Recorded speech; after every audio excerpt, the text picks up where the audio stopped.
नमस्कार दोस्तों, आपका स्वागत है हमारे चैनल स्टोरी जीनी पर। आज हम बात करेंगे कि इंसान ने चांद पर कदम कैसे रखा और इस आइडिया की शुरुआत कहां से हुई। अगर आपको हमारा वीडियो पसंद आए तो चैनल को सब्सक्राइब जरूर करें। यह एक दूर चमकता हुआ गोला था, रहस्य और कौतूहल का स्रोत। ऊपर कैसा होगा, क्या हम कभी वहां पहुंच पाएंगे? अंतरिक्ष यात्रा के सपने ने दुनिया भर के लोगों की कल्पनाओं को मोह लिया। कहानियों, किताबों और फिल्मों ने संभावनाओं का पता लगाया। क्या होगा अगर हम पृथ्वी छोड़ सकें? क्या होगा अगर हम चांद पर चल सकें? यह असंभव लग रहा था। फिर भी मानव आत्मा ने तलाशने की। जो झांक था उसकी सीमाओं को आगे बढ़ाने की लालसा की।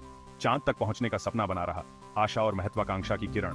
20वीं सदी में वह सपना हकीकत में बदलने लगा। नवाचार और प्रतिस्पर्धा से प्रेरित होकर प्रौद्योगिकी तेजी से आगे बढ़ी। दुनिया ने एक नए युग में प्रवेश किया, अंतरिक्ष युग। 1957 में सोवियत संघ ने स्पुतनिक 1 लॉन्च किया, जो पृथ्वी की परिक्रमा करने वाला पहला कृत्रिम उपग्रह था।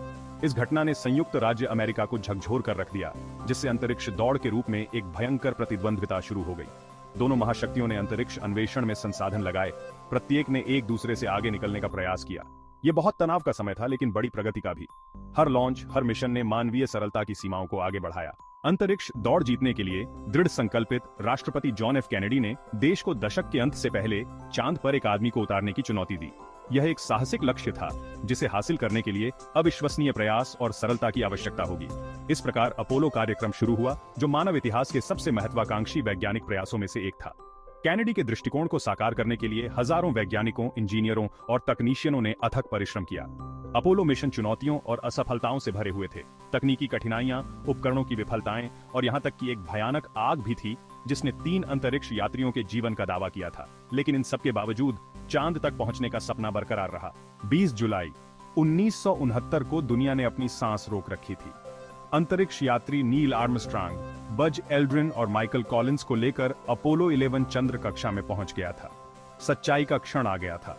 लाखों लोगों द्वारा टेलीविजन पर देखे जाने के साथ आर्मस्ट्रांग ने चंद्र मॉड्यूल ईगल को शांति के सागर पर सुरक्षित लैंडिंग के लिए प्रेरित किया। ईगल उतर गया है, उसने घोषणा की। तनाव के बावजूद उसकी आवाज शांत थी। घंटों बाद आर्मस्ट्रांग सीढ़ी से नीचे उतरे और चंद्र सतह पर कदम रखा। यह आदमी के लिए एक छोटा सा कदम है, उन्होंने प्रसिद्ध रूप से घोषणा की। मानव जाति के लिए एक बड़ी छलांग। दुनिया खुशी से झूम उठी। मानवता ने असंभव को हासिल कर लिया था। चांद, जो कभी रात के आकाश में एक दूर की वस्तु थी, अब मानव इतिहास का हिस्सा थी। अपोलो 11 मिशन ने राष्ट्रीय सीमाओं को पार कर लिया। यह संपूर्ण मानव जाति के लिए एक जीत थी। मानव जिज्ञासा, सरलता और दृढ़ता की शक्ति का प्रमाण। आर्मस्ट्रांग और एल्ड्रिन को चांद पर चलते हुए देखकर पीढ़ियों के लोग प्रेरित हुए।